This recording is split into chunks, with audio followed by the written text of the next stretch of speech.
आगे देखते हैं क्लासिफिकेशन ऑफ चार्ज।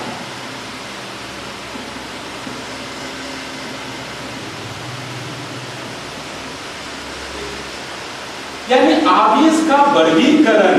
देखिए आवेश को कितने भागों में बांटा गया, इसके बारे में समझिए। आवेश का वर्गीकरण अभी हमने बताया कि आवेश को यहां से दो प्रकार की प्रकृति प्राप्त होती है, एक है धन आवेश, दूसरा है ऋण आवेश। अब समझिए, दो पदार्थ लेते हैं हम, एक पदार्थ ए है, दूसरा पदार्थ बी है। दोनों को बी से खूब रगड़ते हैं, घर्षण कराएं, और घर्षण कराने के बाद कुछ इलेक्ट्रॉन का स्थानांतरण हो रहा है। माना एज्यूम कीजिए कि ए के पास पहले से 100 इलेक्ट्रॉन, एज्यूम कर रहे हैं, मान लेते हैं बी के पास भी पहले से 100 इलेक्ट्रॉन, दोनों लेकिन पदार्थ अलग अलग प्रकृति का। अब दोनों को खूब घर्षण कराएंगे, कुछ इलेक्ट्रॉन यहां से निकलकर इसमें चला गया। एज्यूम कीजिए, मान लेते हैं 20 इलेक्ट्रॉन यहां से निकलकर चला गया, ए से निकल के कहां गया जी, बी में चला। अब ए के पास कितना बचा, 20 तो चला गया तो बचा 80 इलेक्ट्रॉन। अब 100 था, इसमें 20 इंक्लूड हो गया, कितना हो गया 120 इलेक्ट्रॉन। तो यहां से ये ए का काम क्या कर रहा है, इलेक्ट्रॉन देने का काम कर रहा है। यानी ए क्या कर रहा है, रिमूव कर रहा है। रिमूव का मतलब क्या हुआ, त्याग कर रहा है, जो इलेक्ट्रॉन का त्याग कर रहा है। और ये क्या है, इलेक्ट्रॉन को गेन कर रहा है। गेन का मतलब क्या हुआ, ग्रहण करता है। यानी किसको ग्रहण करता है, इलेक्ट्रॉन को ग्रहण कर रहा है। यानी ए इलेक्ट्रॉन का त्याग कर रहा, बी इलेक्ट्रॉन को ग्रहण कर रहा। ये त्याग कर रहा यानी किसी को दे रहा, देने के कारण ये क्या हो गया, धन आवेश। अभी आपको हम बताए थे सोडियम के बारे में, क्लोरीन के बारे में, कि सोडियम कैसे धन आवेश है, क्लोरीन कैसे ऋण आवेश है, आपको हम बताए थे। क्योंकि वहां पर क्या देखते हैं, प्रोटॉन का मान जो है वो इलेक्ट्रॉन के मान से ज्यादा था, प्रोटॉन की संख्या इलेक्ट्रॉन की संख्या से अधिक था। यहाँ पर क्या था, इलेक्ट्रॉन की संख्या प्रोटॉन की संख्या से अधिक होता है, इसलिए वो ग्रहण करता है। ये एक आपका ग्रहण करने के कारण ये इसकी प्रकृति क्या हो गया, ऋण आवेश हो गया। यहाँ से क्या देखते हैं, प्रकृति के आधार पर दो भाग में बांट के रखे आवेश को, एक है धन आवेश, एक है ऋण आवेश। धन आवेश क्यों है, क्योंकि ये त्याग कर रहा है। ऋण आवेश क्यों, क्योंकि ये ग्रहण कर रहा है। तो यहाँ से 4 जीके आपका तैयार होता है ऑब्जेक्टिव। अब ये 4 ऑब्जेक्टिव क्या है, अब कहा जाए एक ऐसा चालक पदार्थ जो इलेक्ट्रॉन का त्याग करता हो, क्या कहलाएगा, धन आवेश। पहला क्वेश्चन, एक ऐसा चालक पदार्थ जो इलेक्ट्रॉन का त्याग करता हो, तो यहाँ से क्या होगा, धन आवेश। इलेक्ट्रॉन का त्याग करेगा वो कहलाएगा धन आवेश। और एक ऐसा चालक पदार्थ जो इलेक्ट्रॉन को ग्रहण करता हो, तो इलेक्ट्रॉन ग्रहण करेगा, कैसा आवेश कहलाएगा, ऋण आवेश कहलाएगा। अब यहाँ से कुछ दिखने को मिलेगा, इसके ए के पास 100 इलेक्ट्रॉन था, अब इसके पास बच गया 80 इलेक्ट्रॉन।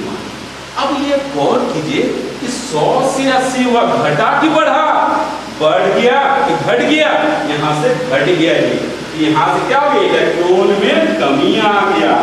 यहाँ पर क्या 100 से कितना आ गया, 120।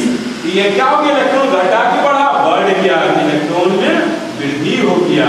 यहाँ से क्या कहेंगे, एक ऐसा पदार्थ जिसके मूल इलेक्ट्रॉन की संख्या में कमी आ गया, क्या कहलाएगा, धन आवेश। जिसके मूल इलेक्ट्रॉन की संख्या में वृद्धि होगा, क्या कहलाएगा, ऋण आवेश कहलाता है। ठीक है, ये आप ध्यान रखिएगा। तो आप यहाँ से क्या देख रहे हैं, जिसके इलेक्ट्रॉन में कमी आता है धन आवेश, जिसके इलेक्ट्रॉन में वृद्धि होता है ऋण आवेश कहलाएगा। यहाँ से पहला ऑब्जेक्टिव क्या कहलाएगा, ऑब्जेक्टिव यहाँ से 4 तैयार होगा। पहला ऑब्जेक्टिव, इलेक्ट्रॉन को जो त्याग करेगा वह पदार्थ धन आवेश, इलेक्ट्रॉन को जो ग्रहण करेगा वह पदार्थ ऋण आवेश, और जो इलेक्ट्रॉन की संख्या में वृद्धि होता है, जिसके इलेक्ट्रॉन की संख्या में वृद्धि होगा क्या कहलाएगा, ऋण आवेश, और इलेक्ट्रॉन की संख्या में कमी होगा वो क्या कहलाएगा, धन आवेश कहलाएगा। 4 ऑब्जेक्टिव आपके सामने, ये ध्यान रखिए। अब यहीं से अगला क्वेश्चन आपका आता है, उदासीन क्या है। ठीक है, उदासीन आवेश क्या है। अब ये उदासीन आवेश क्या है, अब समझिए। उदासीन आवेश का मतलब क्या होता है, एक ऐसा पदार्थ जिसमें धन आवेश की संख्या और ऋण आवेश की संख्या दोनों परिमाण में बराबर रहेगा तो वह उदासीन कहलाए। यानी number of electron is always equal to number of proton, यानी इलेक्ट्रॉन की संख्या प्रोटॉन की संख्या बराबर होगा, यानी जितना धन आवेश होगा उतना ही ऋण आवेश होगा तो वह क्या कहलाएगा? उदासीन आवेश कहलाएगा, जिसको न्यूट्रल कहते हैं। न्यूट्रल चार्ज होता है। न्यूट्रल चार्ज आपसे पूछा जाता है कि न्यूट्रल चार्ज से आप क्या समझते हैं, उदासीन आवेश से क्या समझते हैं, तो आप क्या कह सकते हैं? जिनमें धन आवेश की संख्या और ऋण आवेश की संख्या बराबर होगा वह कहलाएगा उदासीन चार्ज। या फिर इलेक्ट्रॉन की संख्या प्रोटॉन की संख्या के बराबर रहेगा तो वह भी कहलाएगा उदासीन। ठीक है, आगे बढ़ते हैं। अब यहीं से एक चीज ध्यान रखिएगा, ये जो धन आवेश है या ऋण आवेश, सबसे पहले इसके बारे में प्लस या माइनस के बारे में जानकारी दिए थे एक विद्वान थे जिनका नाम था बेंजामिन फ्रैंकलिन। क्या नाम था? Benjamin Franklin. अब ये बेंजामिन फ्रैंकलिन कौन है? बेंजामिन फ्रैंकलिन ही आवेश के बारे में बताए थे कि आवेश दो प्रकार के होते हैं, धन आवेश और ऋण आवेश। इसके बारे में सबसे पहले कौन प्रतिपादन किए थे? Benjamin Franklin. क्लियर है? अब यहीं से क्वेश्चन आता है, थोड़ा सा इसको मिटाते हैं। यहां से कई ऑब्जेक्टिव तैयार होता है, याद रखिएगा कि what do you mean by polarization of charge. Polarization of charge का मतलब आवेशों का ध्रुवन से आप क्या समझते हैं? अब ये ध्रुवन है क्या? आवेशों का ध्रुवन, आवेशों का ध्रुवन। अब ये आवेशों का ध्रुवन है क्या, इसके बारे में समझिए। तो आवेशों का ध्रुवन है क्या कि एक ऐसी भौतिक राशि जो धन आवेश और ऋण आवेश में अंतर स्पष्ट करता, जो यह बतलाता है कि कौन धन आवेश है और कौन ऋण आवेश है, वैसी भौतिक राशि को ही आवेशों का ध्रुवन कहते हैं। यानी यहां से 3-4 ऑब्जेक्टिव सामने आता है। कई ऑब्जेक्टिव यहां से देखिएगा आवेशों का वर्गीकरण। पहला ऑब्जेक्टिव हमने बताया कि एक ऐसा पदार्थ जो इलेक्ट्रॉन का त्याग करेगा क्या कहलाएगा? धन आवेश। एक ऐसा पदार्थ जो इलेक्ट्रॉन को ग्रहण करेगा क्या कहलाएगा? ऋण आवेश।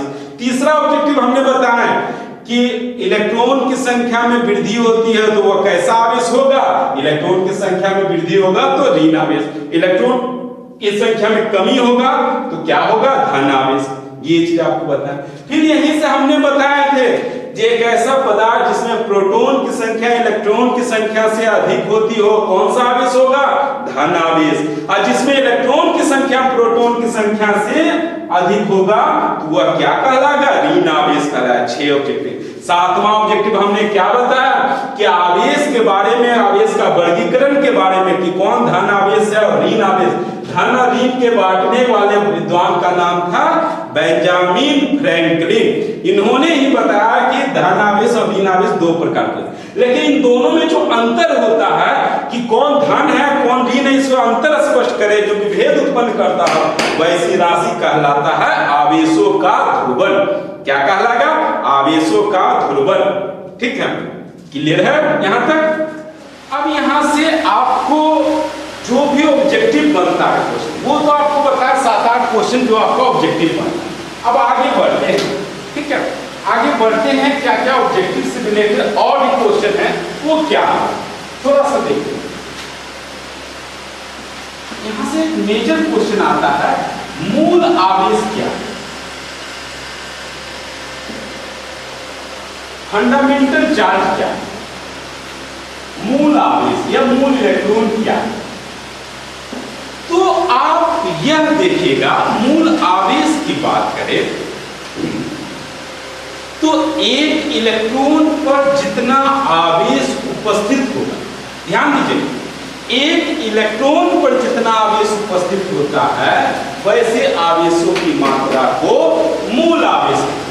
और याद रखिएगा, हमेशा एक इलेक्ट्रॉन पर जो आवेश उत्पन्न होता है वो हमेशा 1.6 गुना 10⁻⁻19 कूलम आवेश उत्पन्न, याद रखिएगा। और इसी को हम लोग मूल आवेश या मूल इलेक्ट्रॉन कहते हैं। तो यहाँ से बच्चों आपके सामने प्रश्न आता है कि मूल आवेश से आप क्या समझते हैं? व्हाट डू यू मीन की बात फंडामेंटल चार्ज। तो फंडामेंटल चार्ज है क्या, मूल आवेश क्या है कि एक इलेक्ट्रॉन पर जितना आवेश उपस्थित होगा, the number of total charge which are present in one electron that is called by fundamental charge. यानी एक इलेक्ट्रॉन पर उपस्थित आवेशों की कुल मात्रा को ही मूल आवेश कहते हैं। और ये मान याद रखिएगा, एक इलेक्ट्रॉन बराबर मान 1.6 गुना 10⁻⁹ कूलम।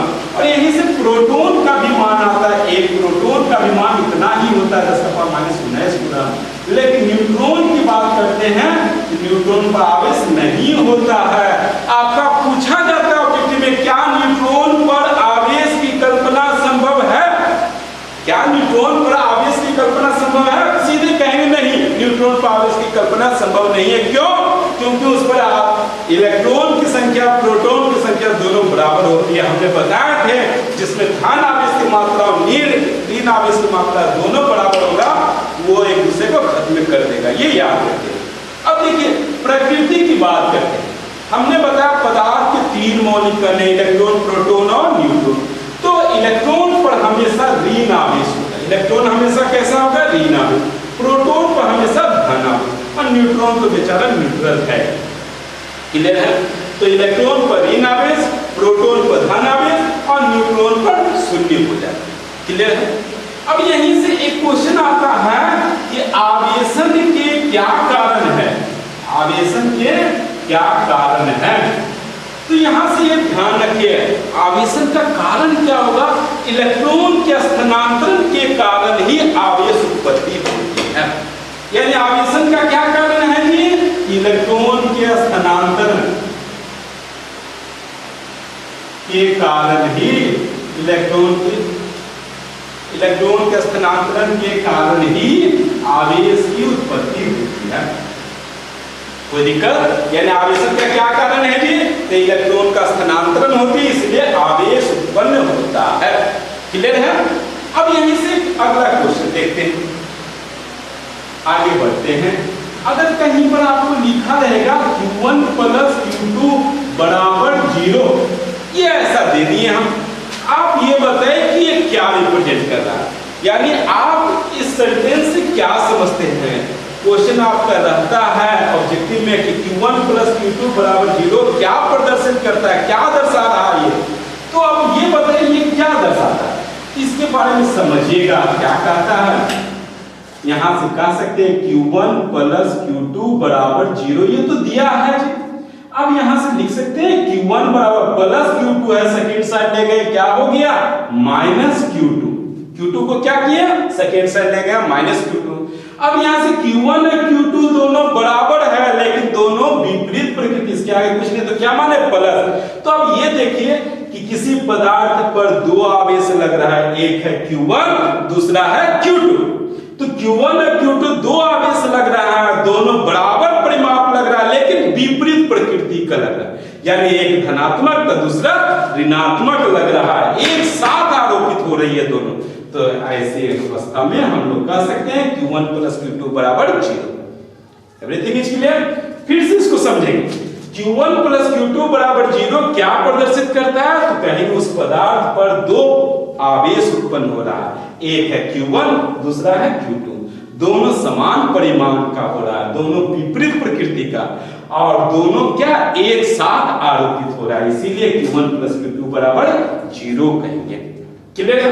अब यहीं से क्वेश्चन आता है, आप ध्यान से समझेंगे, उससे समझिएगा कि साबुन के बुलबुले को आवेशित करने पर उसकी त्रिज्या पर क्या प्रभाव पड़ता है।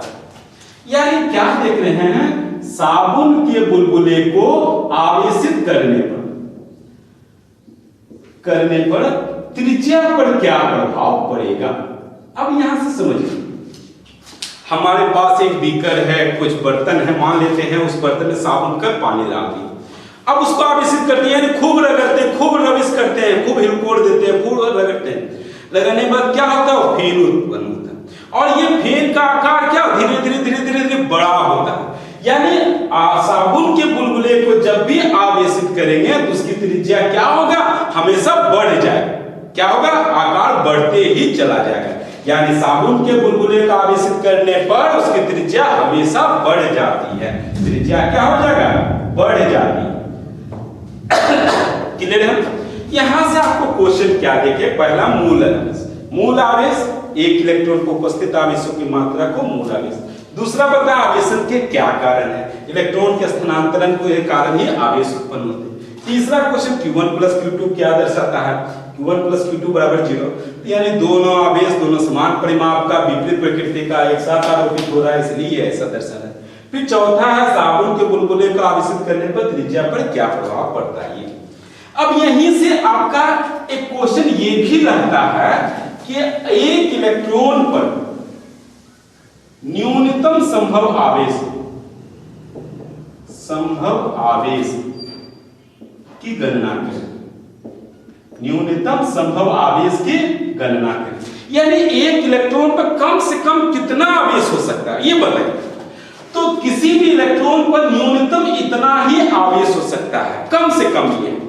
ज्यादा कितनों भी जा सकता है, लेकिन कम से कम इतना हो सकता है। कितना एक इलेक्ट्रॉन का मान है? -1.6 गुना 10 का पावर -19 गुना। जब प्रकृति पूछा जाएगा तब माइनस प्लस का चिन्ह देंगे, अन्यथा केवल मापांक लिखेंगे। यानी एक इलेक्ट्रॉन पर न्यूनतम संभव आवेश कितना हो गया? 1.6 गुना 10 का पावर -19 गुना। क्लियर है? ये चीज आपका क्वेश्चन था। अब इससे आगे बढ़ते हैं, अगला टॉपिक है जिसका नाम है आवेशों का मौलिक गुण। अब बहुत ही छोटा सा टॉपिक है, समझिए।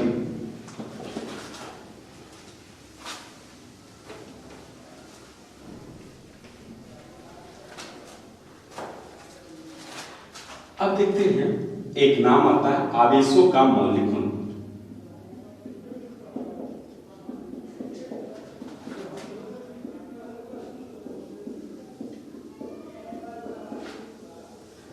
अब ये क्या है समझिए।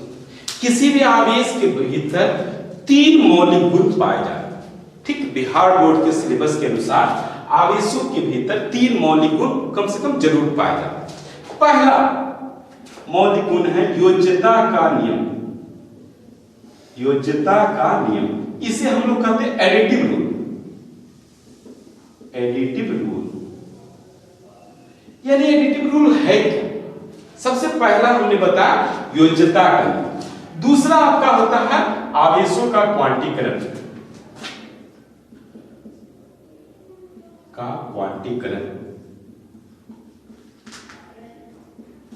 और तीसरा है आपका संरक्षण का नियम, जिसको आवेशों का संरक्षण भी कहते हैं। अब देखिए यहां से पहला एक एक करके चलते हैं।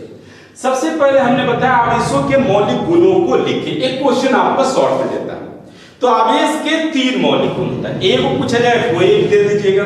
तो आवेश का पहला मौलिक गुण है योज्यता का नियम, दूसरा मौलिक गुण है आवेशों का क्वांटीकरण और तीसरा है संरक्षण का नियम, क्वांटिलाइजेशन ऑफ चार्ज और कंजर्वेशन ऑफ लॉ। अब ये तीनों के बारे में समझिए। सबसे पहला देखिए योज्यता का नियम क्या है।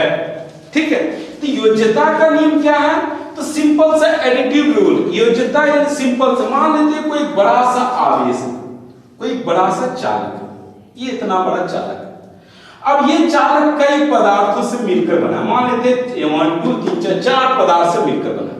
4 मौलिक कण से बना, 1 2 3 4 मौलिक कण। तो इस छोटे वाले मौलिक कण का मान लेते आवेश है Q1, इसका आवेश है Q2, इसका आवेश है Q3 और इसका आवेश है Q4। तो इस पूरे पदार्थ का आवेश कितना होगा, जिसके बारे में कहेंगे Q1 plus Q2 plus Q3 plus Q4। Very simple. यानी कहता है किसी बड़े चालक का कुल आवेश प्रत्येक मौलिक कण के आवेशों के योगफल के बराबर था। और कैसा योगफल है? सामान्य बीजगणित का योगफल। अब ये सामान्य बीजगणित के योगफल का पालन कर रहा है, कैसे? इसका भी एक्सप्लेनेशन समझिए, ध्यान दीजिएगा।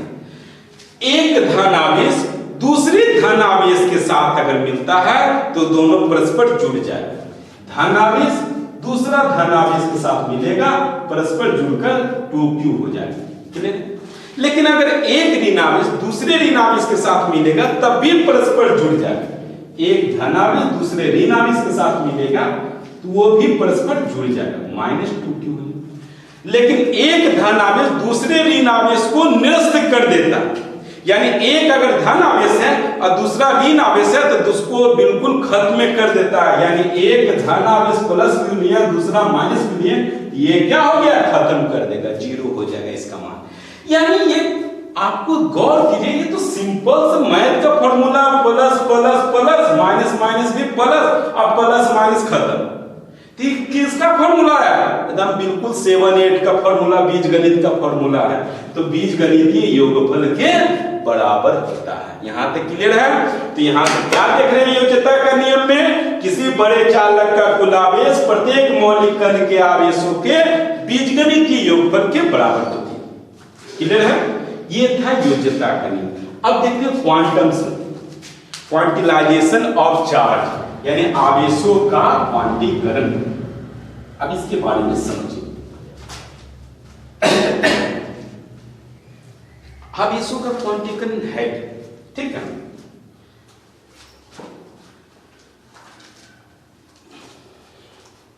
तो आवेशों का क्वांटीकरण के बारे में समझते हैं। हमने कहा, मान लेते हैं आपके पास दो पदार्थ, ठीक है। एक पदार्थ से कुछ इलेक्ट्रॉन दूसरे पदार्थ में प्रवेश किया। मान लीजिए कितना प्रवेश किया, 5 इलेक्ट्रॉन। हो सकता है 10 इलेक्ट्रॉन किया होगा, हो सकता है स्थानांतरण 20 इलेक्ट्रॉन किया होगा, इसी तरह हो सकता है 100 इलेक्ट्रॉन किया होगा। तो 10, 20, 50, 100 ये है क्या, इंटीजर। इंटीजर यानी संख्या है, पूर्णांक है। और इस इंटीजर को हम लोग n से सूचित करते हैं। क्या से सूचित करते हैं, n से। तो n इंटू ई, इसी को कहते हैं q। और इसी q बराबर प्लस माइनस n इंटू, लेगा तो माइनस में, देगा तो प्लस में, दोनों का एक संक्षिप्त लिखते हैं तो q बराबर plus minus n into e. और यही q, ये फॉर्मूला है, q equal to plus minus n into e, आवेशों का क्वांटीकरण कहलाता है। अब इसके डिफाइन की बात करते हैं, इसके बारे में समझने कहा जाए तो कहा जाता है आवेश जो है वो मूल इलेक्ट्रॉन, ई से क्या सूचित करते हैं, मूल इलेक्ट्रॉन। मूल इलेक्ट्रॉन यानी एक इलेक्ट्रॉन को उपस्थित आवेशों की मात्रा को मूल इलेक्ट्रॉन, यानी मूल इलेक्ट्रॉन स्थानांतरित इलेक्ट्रॉनों की संख्या के पूर्ण गुणज के बराबर होती है। यानी आवेश होता क्या है, Q से सूचित करते हैं टोटल चार्ज, यानी कुल आवेश को, ठीक है। N से क्या सूचित करते हैं, नंबर ऑफ इलेक्ट्रॉन। और E से क्या सूचित करते हैं, 1.6 into 10 to the power minus 19।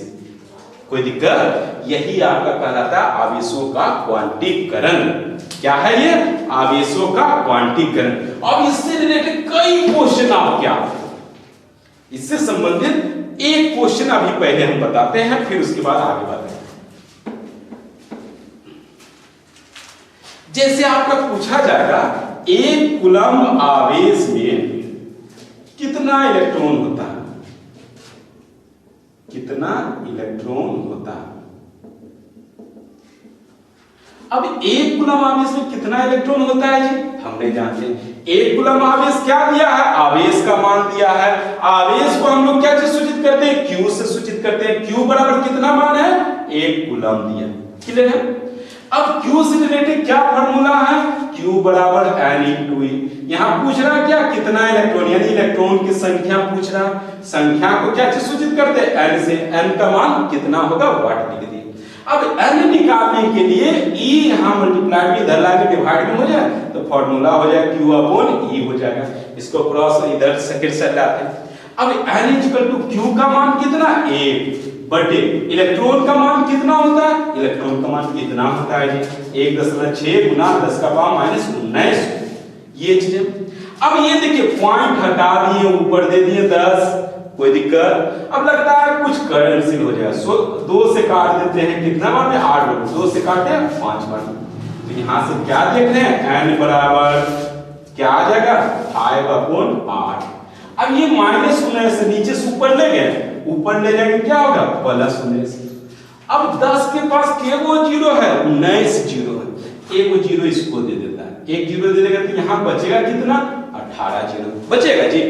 क्या किया, माइनस 19 था, नीचे से ऊपर या ऊपर से नीचे ले जाए तो पावर का चिन्ह बदल जाएगा।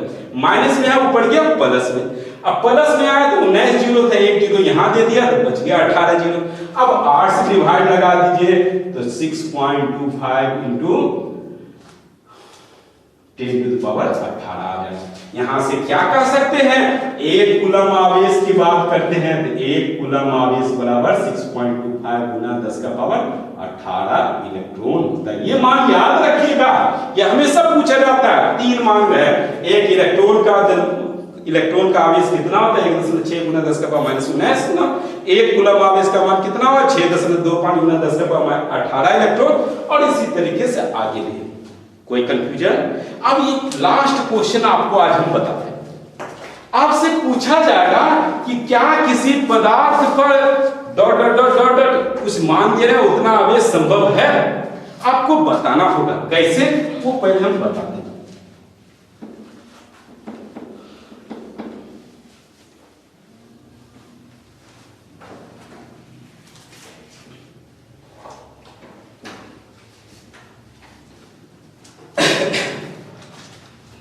अब यहां से देखते हैं एक क्वेश्चन, सिंपल सा एक क्वेश्चन देते हैं। क्या किसी पदार्थ पर ए नंबर दे रहे हैं 4.8 इंटू 10 का पावर -18 और बी में दे रहे हैं 4.8 into 10 to the power -20 coulomb आवेश संभव है। आपके सामने ऐसा एक प्रश्न आया कि क्या आप बताइए कि किसी पदार्थ में इतना कूलम या इतना कूलम आवेश संभव है, इन दोनों में कौन सा आवेश संभव है। हम देखते हैं सबसे पहला ए में आपका आवेश का मान कितना है, Q बराबर 4.8 गुना 10 का पावर -18, यही ना। और बी में कितना है Q का मान, Q का मान दिया 4.8 गुना 10 का पावर -20, ये चीज है। अब सबसे पहले Q दिया है, N निकालने के लिए फॉर्मूला है Q बटे C, यहां भी वही फॉर्मूला लगा N बराबर Q बटे C लगा दिया। तो N बराबर Q का वैल्यू कितना है 4.8 गुना 10 का पावर -18 बटे E है, ठीक। इलेक्ट्रॉन का मान कितना है 1.6 गुना 10 का पावर -19, यहां भी वही चीज लिख देंगे n बराबर 4.8 गुना 10 का पावर -20 और बटी इलेक्ट्रॉन का मान 1.6 गुना 10 का पावर -19।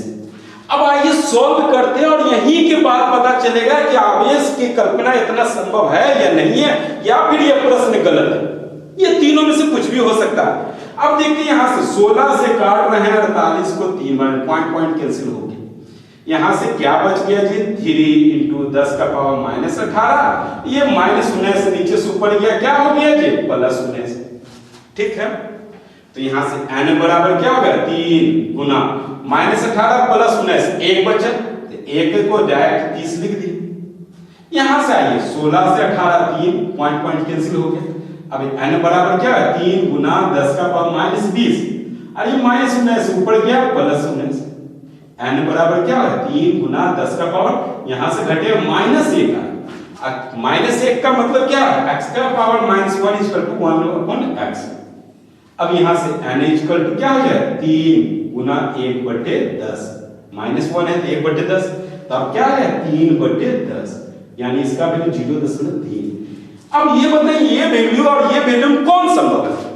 n दर्शा रहा है इंटीजर, क्या किसी इलेक्ट्रॉन की संख्या, किसी पदार्थ की संख्या इतना हो सकता है या किसी पदार्थ की संख्या n बराबर 0.3, किसी का संख्या 30 हो सकता है लेकिन 0.30 न हो सकता, नहीं हो सकता। ये मान कभी भी नहीं होगा, ये मान गलत है। कैसे गलत है, संख्या का मान इंटीजर का मान कभी भी इतना पॉसिबल नहीं है, जबकि संख्या का मान इतना, किसी का रोल नंबर 30 हो सकता है लेकिन किसी का रोल नंबर 0.3 हो सकता है, कभी नहीं। जब नहीं होगा कि ये मान गलत है, इसलिए ये जो आपका आवेश की कल्पना है वो गलत हो जाएगी और यही आवेश की कल्पना सत्य माना जाए। कोई कंफ्यूजन, ये चीज आप ये देख रहे। अब एक क्वेश्चन आपको देते हैं, आप लोग घर से भी बनाएं, कुछ मेहनत कीजिए, इसका जवाब हम अगले वीडियो में डालेंगे।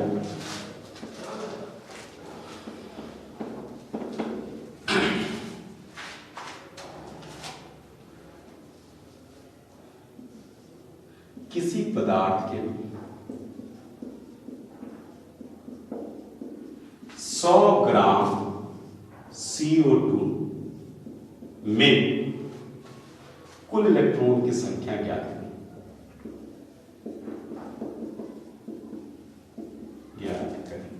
अब आइए देखते हैं ये क्वेश्चन कैसे बनाएंगे। उससे पहले आगे हम देखते हैं, इस वीडियो को हम यहीं रोक रहे हैं। आज का क्लास आवेश से रिलेटेड है, केवल अब बचा है इससे रिलेटेड काफी ज्यादा आपका न्यूमेरिकल अभी कराया जाएगा, उसके बाद आपको आवेश का संरक्षण कराया, तब जाकर आवेश से रिलेटेड क्वेश्चन कंप्लीट। अगले वीडियो में हम बताएंगे कि कंपटीशन में कौन कौन सा क्वेश्चन पूछा जा रहा है, कौन से बोर्ड एग्जाम में क्या क्वेश्चन पूछा गया वो भी बताया जाएगा। और यदि वीडियो अच्छा लगा हो तो जरूर अपने चैनल को सब्सक्राइब कीजिएगा, इस चैनल को भी सब्सक्राइब कीजिएगा और अपने साथी सहयोगियों को भी इसके बारे में प्रिस्क्राइब कीजिएगा। और बहुत अच्छा लगे तो इसे शेयर जरूर कीजिए, अच्छा लगे तब तो अपने तक शेयर सब्सक्राइब कीजिए, और बहुत अच्छा लगे तो इसे शेयर आप लोग जरूर कीजिएगा। आगे आपके शेयर करने से हमारे कुछ हौसले बढ़ते हैं और आपके द्वारा किया गया शेयर हमें ऊर्जा देती है। नमस्कार।